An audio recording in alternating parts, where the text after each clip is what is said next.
Ever feel like you've lost your true self?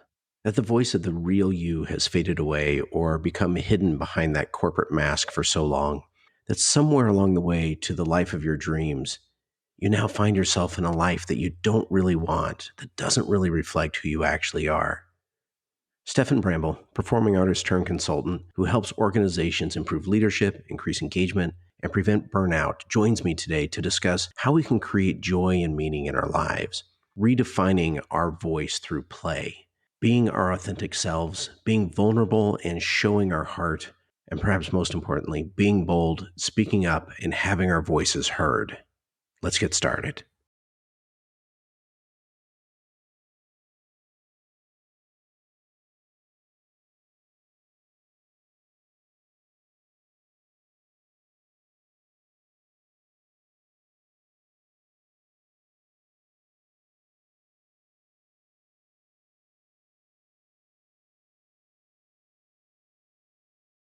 Action. I'm Brock Edwards. Today's guest is Stefan Bramble. And Stefan, your job description here, I love this. You are the director of Brazen, a facilitator, and a fun guy. And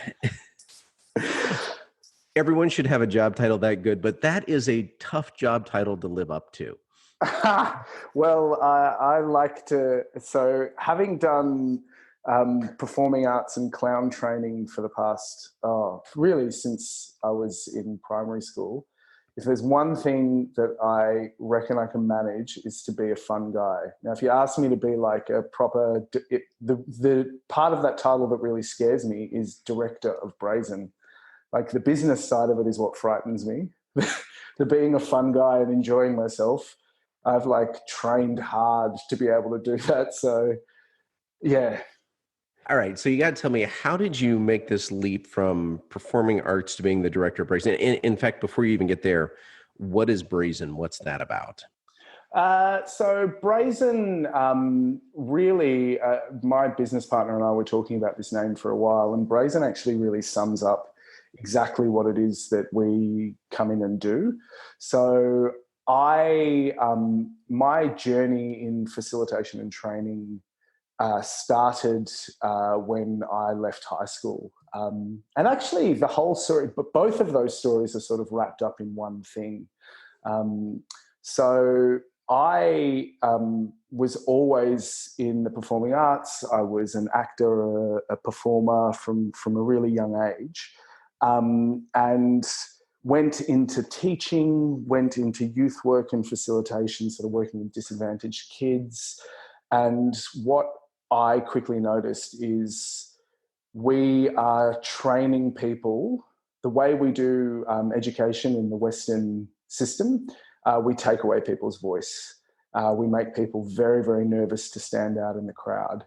And Brazen is about allowing people to be bold, to be brazen, to speak up, to have their voice heard in the collective so that we can actually make the world the place we want it to be. So that's the big, broad dream for what Brazen is. A group of people that help others to be brazen and bold and loud and heard and confident. I love that. So, and the theme of the podcast is imperfect action. It is really getting unstuck, transforming our lives to be our best selves, whether we're talking about our businesses or our careers or just in our lives. And the idea of education or even just life in general kind of slowly over time taking away our voice. So how do we find that voice? I mean, the voice is there, it's ours, we have it, it's been suppressed. How do we open that back up? Well, I think that's one of those answers. One of my favorite sayings that I like to say is, to a hammer, everything is a nail. And so because I've trained in clown and comedy my whole life and play, to me, the answer is remembering what we were like when we were 5 years old. And the answer to that is through play. So I came to clown and the study of comedy probably later than most performing artists. So I was probably about 25 before I discovered clown. And the main premise of clown is that you need to remind yourself of what it is to be a child and to explore things without fear. So I don't have children myself, but for yourself and for your listeners out there that do have children, when you play with a 5-year-old and you say, let's be a superhero, they don't ask you how we're going to be a superhero and what our values are and let's figure out exactly how we're going to map it out. They just become a superhero. They don't care. They take an imperfect action. They try something out and then they discover as they're going. But something happens to us in our teenage years and something happens to us when we start taking on the role of adult, that we feel that we can't make mistakes anymore. And the moment you remove the capacity to make mistakes, you can no longer play. So, I mean, my answer is to rediscover play again. As you're saying that, I'm wondering, as a child, there are no consequences to imagination. In fact, we kind of expect children to fully use their imagination. I mean, as adults, it's amusing, it's cool. We love to see it. It reminds us of who we were, and it's just fun to see people, be fearless. And yet, as an adult, it strikes me that there are, if not consequences, there's at least the perception of consequences. It often feels like we are collectively pretending that there are consequences there, waiting for someone else to go first. And, I'm just thinking as I'm talking here, so this is a little bit rambly, but, so are there actual consequences, or is there a way that we can get beyond them as we're trying to play and explore and, be brazen, be bold as adults? I think that's a really important distinction to make. So I work with lots of different professions. One of my favorite clients is I work for a medium-sized law firm in Melbourne. And we'll often talk about this because I'll talk about being playful and finding a game and finding joy in the work that we're doing. And then someone will usually put up their hand and say, yeah, but I can't be playful when I'm negotiating $1 billion contract with an oil company. And to me, I think we have to, it's really important to accept that there are different contexts and there are different games that we play. So when I'm talking about play, I'm actually talking about the group and the family. So when we're being internal facing, finding a sense of play and joy, that's actually how monkeys make themselves learn how to do difficult things. That's how we evolved to be able to build a house or to hunt. Yeah, we made the activity, we created a sense of fun in ourselves in order to keep us trying over and over again to perfect something. Now, what happens is we play the game of war with all of our fellow monkeys and we learn how to play war and we wrestle and we fight and we laugh while we're doing it. But then when the other monkey tribe attacks us and we actually have to be in war, well, the context switches us into something that then does have results. So I think it's about being very aware of what the contexts are, that we're actually playing within. In the same way, the analogy I would give is an actor on stage that is playing a comedy scene and an actor on stage that is playing a murder scene. They're both playing a game. It's just that the stakes and the given circumstances are totally different. So it's about being very aware of what they are and what role we're taking up while we're playing games. And I mean, I think this is like when I hear myself talking about this is why if you sit down with a bunch of clowns and you start talking about play, they get very serious because play is a really serious business. You really take it serious so as people can be light while they're doing it. And a surgeon who is working on someone, they need to be really serious while they play the game of figuring out how to help the person that they're working on. Previous guest, Dr. Max McCowan, he had made the comment that joy is not a distraction. And I love that thought. But I do have to ask. So I'm trying to picture, and I may be too stuck in stereotypes. So, feel Mm, free to correct me here. But when I think of a law firm, medium-sized law firm, mm. sitting around thinking, if only we had someone who knew how to do comedy, that would change everything for us. Yeah, that doesn't sound like a natural, like their first leap. So, Well, I think what's great about that question, Brock, is you're identifying the difficulty in selling my business. So, what I've often said is, I think me and my business partner and people that are doing this kind of work, we've spotted a problem that the industry doesn't know they have yet. mm, And so, I would frame it like this: when I met a woman who had just graduated law school. And she said, when I started doing law, everyone wanted to go into corporate law. By the time I finished, everyone wanted to go to a startup. And the reason was the quality of the life at work was totally different. There was more of a sense of adventure and fun, and the work-life balance was better. They worked harder, but they got to be more themselves. Now, the law firms that end up hiring me are aware that the culture that we're putting corporate lawyers through is actually the rates of depression and suicide amongst lawyers is the highest of any occupation. And it's one thing to say, yes, we must be serious when we're out facing, but when we're in facing, we've got to figure out how we can actually be a real family together. So the law firms that end up working with me are the ones that recognize that it's all well and good to put on a certain mask when we're facing the world, but what we're not doing is taking care of each other when we're being internal facing. Um, and those are the ones that see the work that I'm doing. So they often see me facilitate and see me play and see me link that to psychology and group dynamics. And then often they'll say, I don't understand what you do, but I know that we need that. We need to find a sense of play and love and support. And the best way to get into that is to have someone who can guide us there that is external, but knows how to do it in a joyful way with a sense of joy, because it can be really painful to bring yourself to work. we may have answered my question here, but I actually have kind of a split question then, and that is, what are these firms attracted to about your work, and what is it that they actually get out of the work? Mm-hmm. I, I, what was really interesting for me is because my journey into running my own business was more like the market demanded it of me.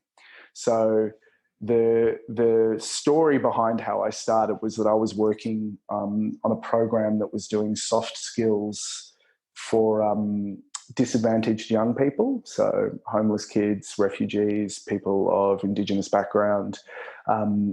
Any group that was finding it difficult to achieve in society.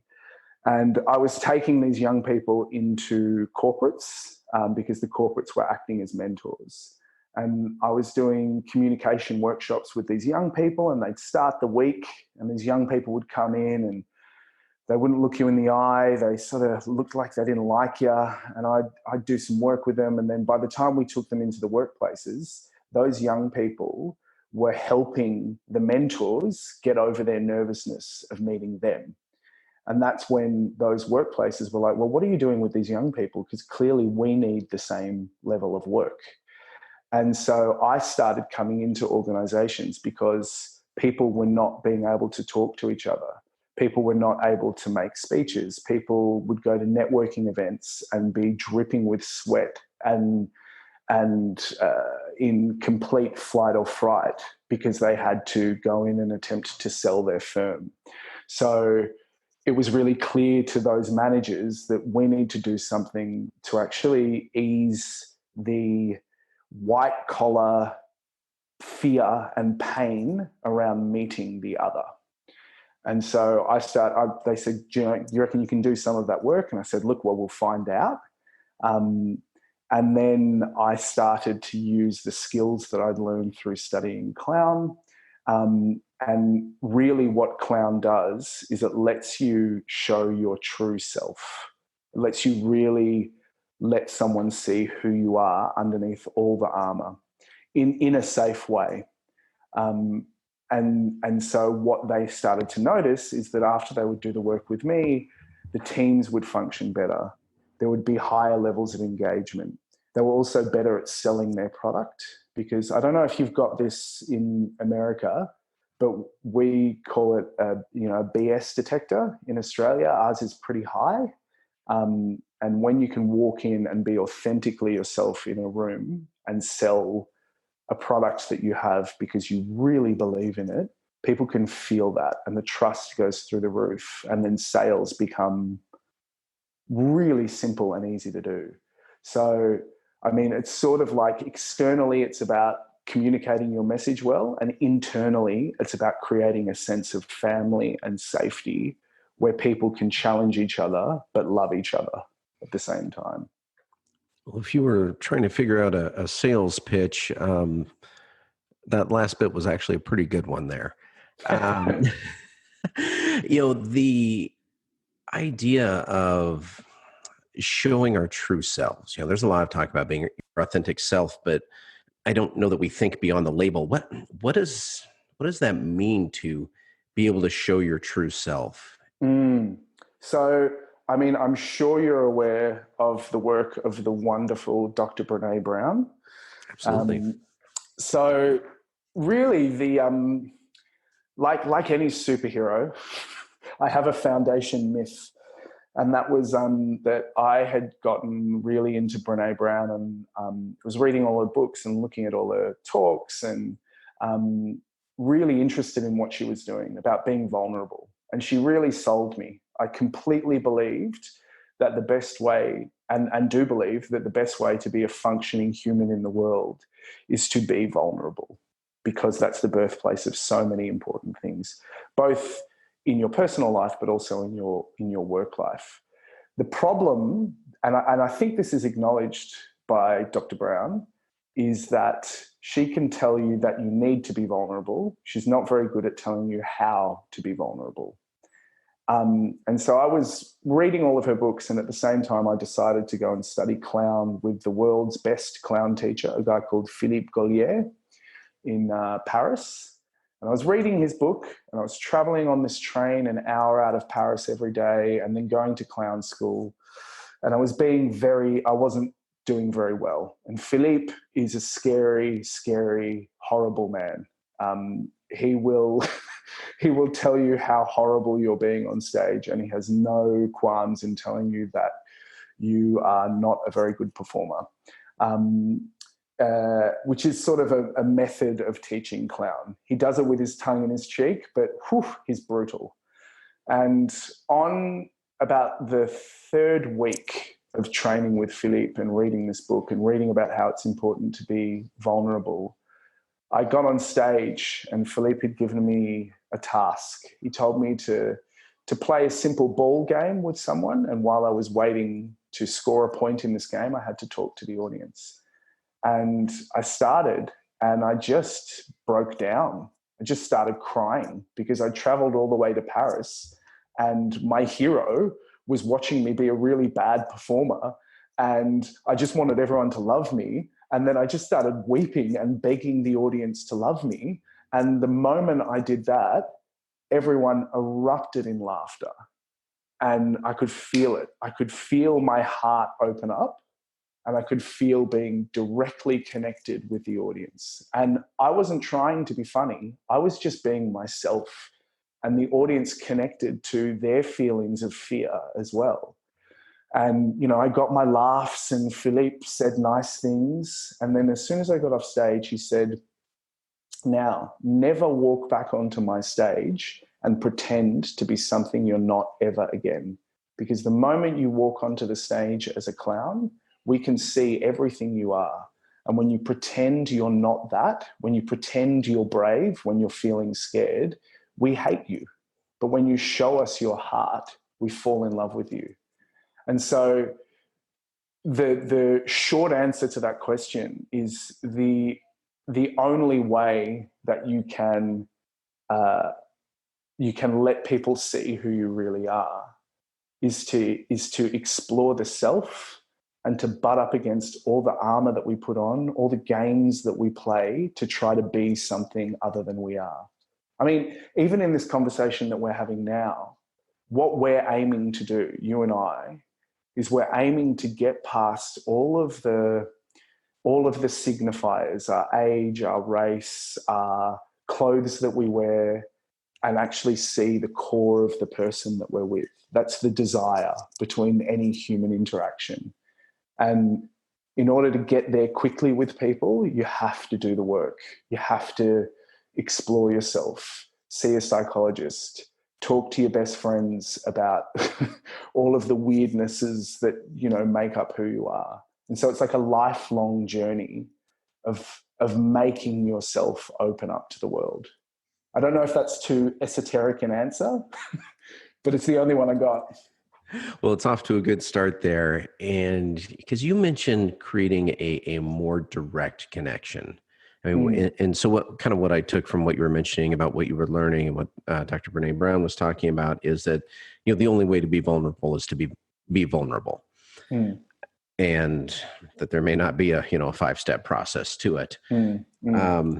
But so that direct connection. So as you're coaching leaders or coaching people in groups, what is your advice to them to help the group create a dynamic where there is a greater chance of people having a more direct connection with each other?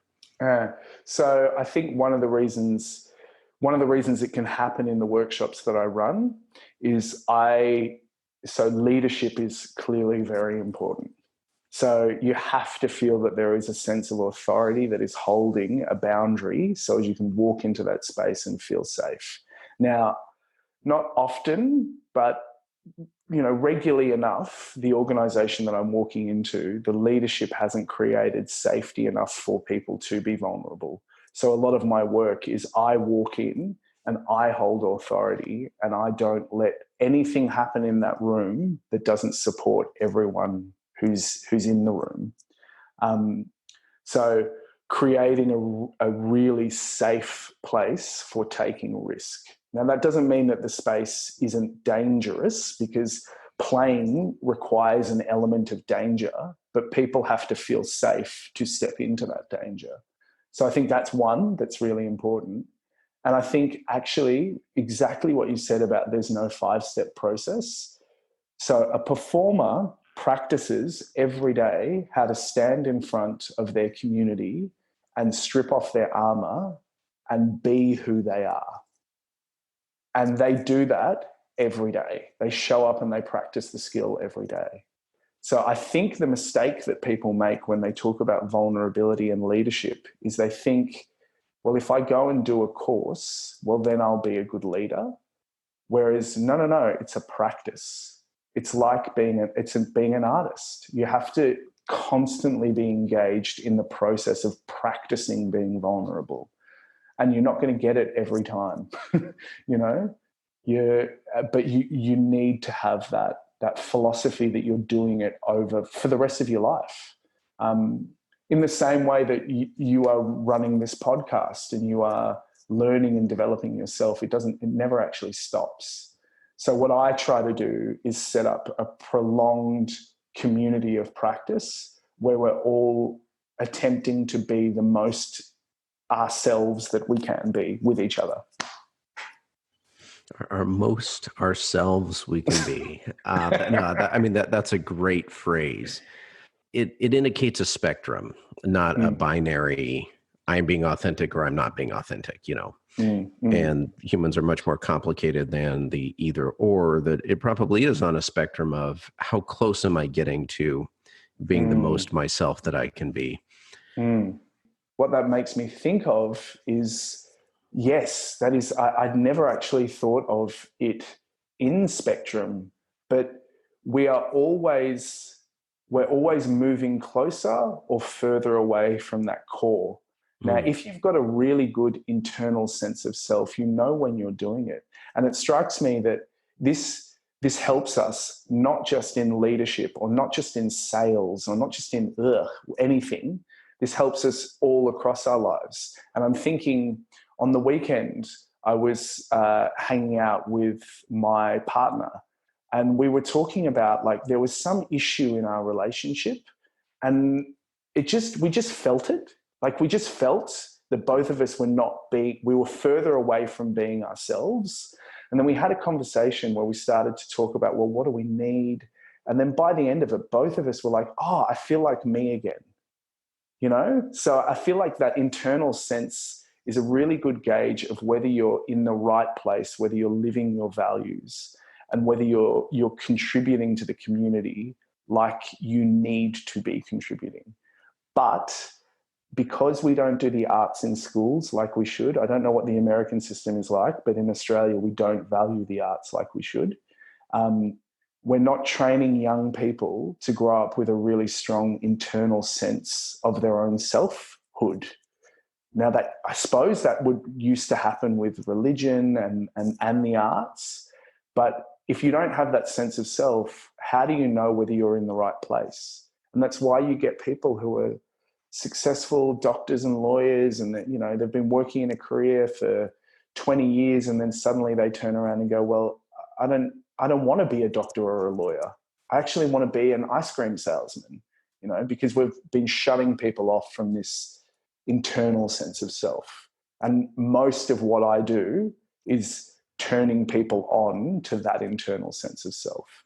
And when you get down to it, that's what an actor does. An actor walks on stage and knows who their self is in response to someone else's, and then they allow people to watch the dance of those two selves together.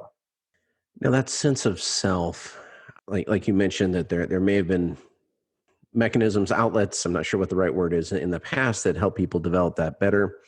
Mm. But if people aren't developing that sense of self, and they're finding themselves in jobs where it's not clear, is it that the job is just kind of really cruddy and no one would be great here? Is it that if I show up differently, suddenly the job will show up differently? Mm. So do I need to be better, or do I need to get out? And I realize that's a different answer in every situation. But I just hadn't really thought about it that way until our conversation here. Yeah. Well, it's interesting, because one of the things that I will often say to a prospective client when they talk about doing work with me is, I'll say to them, I'm going to do work, and there will be discussions about the job that will come up, and I'm never going to push a party line. So if someone does work with me and then realizes at the end of that work, actually, I'm in the wrong profession, and I need to do something different, I'm not going to say yes or no to that, but I'm going to encourage that person to really ask themselves the question of whether they're in the right place. Now, a really good HR manager hears me say that and goes, absolutely, that's great, because we want people that are in the role that really matches and suits who they are. And so I suppose it's like, do you craft the job around yourself, or do you find yourself the right job? And admittedly, and I also have to put a massive caveat on this, I am the children of migrants, and to even have this conversation, I am talking about a section of the population that is very privileged to be able to make choices about their career based on what they like to do. I'm Italian, so my nonno, if I told him I help people get job satisfaction, he would have laughed at me and asked what that even means. Because he went to a job, he worked in a factory, and he earned his money to pay for his family to go to school, So it brings up a whole bunch of questions when you start to explore it. Well, it is a different set of expectations. One of our guests, Maya Nudicek, is actually, you mentioned HR. She's HR, actually, I think head of HR for Vega IT, which is a software company in Serbia. And she was talking about how, they're a very unique company with a very unique culture. and her parents don't believe that she loves her job. She has been through, I think she said, 2 or 3 wars just in her lifetime, Hmm. and she's not that old. Hmm. And kind of that same set of expectations, I think. Now, she didn't say this, but just the idea that you're alive and you have a job probably ought to be good enough. A- Hmm. and yet they are actively crafting a company where that's not even the low bar. They are creating a Hmm. phenomenal place to work, and it is such a different expectation. And it just strikes me that one of the things that perhaps causes all of us a bit of strife is that when you don't have any options, well, it's pretty easy. Back in the days when there were 3 TV channels, at least here in America, Yep. Yep. you knew it was on, you watched it. Yep. And now that we have how many channels plus everything that's available on Netflix plus everything that's available on YouTube's, I mean, you can spend it all night before you just decide what you even want to see. Mm. Just crippled Mm. by choice. And so I wonder, and this is, sorry, a long way around to the idea of how much of people's dissatisfaction or just search for self comes out of this open space that we have the opportunity to fill in our lives that previous generations and previous circumstances perhaps didn't allow for. Yes, and I mean, isn't that an interesting isn't that an interesting dilemma and opportunity that we get to have with all of the advances that we've been able to make as human beings in the world? I mean, when you go back 1,000 years, the choices that we had to, that they were actually limited. And I completely, the idea that people with limited choices, um, 1,000 years ago didn't have to be concerned with these bigger questions of selfhood. I think that is a really interesting discussion. And, and really, as you were speaking, I think so in actor training, the class that will make people cry the most and have the biggest issues is voice class. So when I was going through acting school, the 4 hours a day that we did voice class was when everyone would break down and cry. And I remember thinking, why is that? We're doing these classes where people are standing up and doing performances and being good, not being good, and being torn apart by a teacher, and people could cope with that. But the moment you put them in a voice class, that's when they freak out. And it took me ages to realize that the voice is complete. We completely can construct within limits whatever voice we want.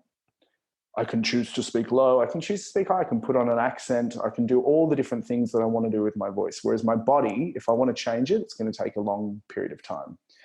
And what I began to realize is the reason we all freaked out about voice is because once you realize that you can completely change your voice in a second, that means you can completely change your identity in a second, which means identity is not fixed.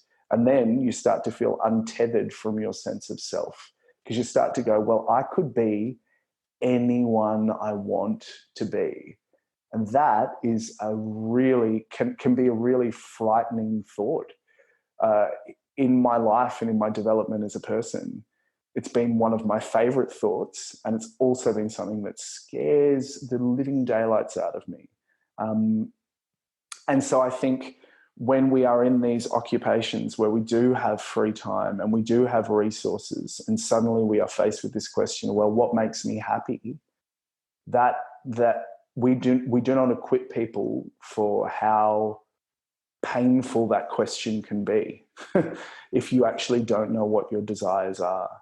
One of the exercises I do a lot is I get people to draw what they want for their future.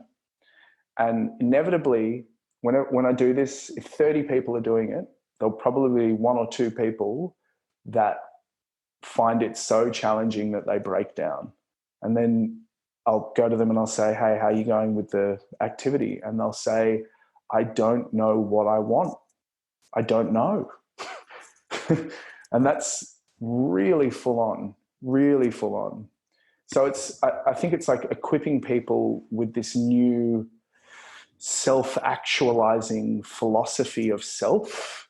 That's a real challenge that we face nowadays, and it's coming up more and more in our corporations, but in our schools and in our lives and with our partners. Yeah, and there is no answer. There is just the practice of. Now, when they break down not knowing the future, is it because there's too many options for them to choose from, or just they truly cannot think about the future? Like they feel like they should have an answer and it's just blank. Well, it's interesting because I mean, the responses, it's their internal response that they're going through. And often they won't be able to verbalize what it is that they're going through. So I can only make hypotheses from the outside because actually it's a lack of self-knowledge. So it takes them a while to be able to verbalize what's actually going on. So I'm making guesses from the outside, and then I'm also I'm projecting my personal experience of when I've faced those kind of questions. And it makes me think of two things. I think sometimes we are living lives that we don't want to be living, but we're doing them because we think they're the right thing to do. So as part of, in my journey to where I am, I was for a very long time in a relationship that I didn't want to be in. And so I was repressing a lot of my desires, heaps. And so I had to keep that door very firmly shut. Now, if you had have asked me at that time, what do you want? I would not have been able to engage in that question because opening the door to my desires would have broken this very delicate life that I'd set up for myself. So I think sometimes that's going on for people, and you have to be sensitive to let people to open doors when they're ready to open them. And then from my experience, what strikes me as I think back is it's usually men that go through a bit of pain around this question, and gender comes up a lot in the work that I do. And I'm talking in general, I kind of hate talking about gender because it is such a big, it feels like such a broad brushstroke to put people in. But generally, there's a group of people in our society who have been taught not to feel their feelings and not to feel their desires because it's considered unmasculine or not tough. And so when you force someone to sit in a room and turn on their internal sense of desire, that can be incredibly confronting if their whole life they've been told, don't feel things, don't feel a sense of loss, don't feel a sense of love, don't feel a sense of joy, just do your automaton work that you're going to do. So I think that's going on a little bit. You turn on emotions or you turn on feelings and it's just too much and people need to step back a little bit. Well, what does your future look like? That's a great question. I was talking with my business partner or future business partner about what the future for both of us looks like actually recently. And so this is always forming. But the more of this work that I do, the more I'm getting really into joy and play. How can we create a world where we have more joy in our work and in our life? And what I really want to do is start a community of practice around creating a sense of joy and play in all the things we do, even the things that are difficult. Because if we can approach problems with a sense of joy, we're going to get joy, we're going to get or play or lightness. It's about finding the right words. But if we approach problems with a sense of that lightness, we're going to get solutions that we're going to get a world that feels less harsh. So my future, I think, involves, and I'm visualizing it now, helping us all and myself find this sense of joy in the day-to-day, this sense of meaning in our lives, like practical application of philosophy. That's my dream, at least. Nice. And having a lot of conversations like this, this is my jam. This is if nothing else happens, but getting to have conversations like this, I think the world would be a better place. Well, speaking of conversations, where can people find you? So I am on the internets. So I have a site, www.brazen.co. Thebrazen.co. And I've also got stefanbramble.com as well. So all of the information is on there. All of the connections is on there. I am up for having discussions and conversations with anyone who hears this message of selfhood and is interested by it, because I think the more of us that get together and talk about what we're doing, we can start to form this solution that we're all sort of working towards, that people like yourself and the people that you've mentioned are working towards. So feel free to get in touch. Excellent. Well, final question for you here today, Stefan, and a question I ask all my guests, and that is, how can the listeners help you? What would your ask be of them? I remember from listening to your podcast, and I didn't even prepare an answer for this. I think more stories and more conversations. And I feel like my job in this global tribe of ours, this community that we're forming, is to help facilitate a sense of joy and wonder in the world. And in order to do that, I need people that will help guide me in how to do that in the most ethical, responsible, and practical way. So I'm looking for friends to come and play with me on the playground. So I'm kind of at the monkey bars, at the slide, and I want more friends to come and play and shape who I am and how I work. And I want to help shape who other people are and how they work too. Very good. Well, this has been fantastic. Really enjoyed this conversation. And thank you so much for being on. Oh, my pleasure. Thank you so much, Brock. I think it's a fantastic podcast. I've really enjoyed it. Thank you for listening to this episode of Imperfect Action. Now, I do have a personal request of you. Hopefully, you took as much from today's episode and today's guest as I did. I always get so much out of these conversations. And we are all on this life journey together. And I believe together we have this tremendous opportunity to help others grow and improve just as much as we have the opportunity to help ourselves grow and improve. And so there are several ways that we can do this. And this is my simple ask of you. And that is to just simply share this episode with your friends and your family, email them, or just share it on your social media channels. You can also leave a review on iTunes. Now, that's one of those little things that actually makes a really big difference in terms of reaching other people. And so I really appreciate your help. I'm on a mission to reach as many people as we possibly can, to help them get unstuck, to help them move forward with those things that they're really excited about, whether it's in their business, in their careers, in their lives. Also, if you have questions about this episode, you have comments, you have topic or guest ideas, please contact me. You can reach me on Twitter or Instagram, and it's just simply my name. So at Brock Edwards, at BROCEDWARDS, or you can email to Imperfect Action Podcast. That's all one word, imperfectactionpodcast@gmail.com. Let's get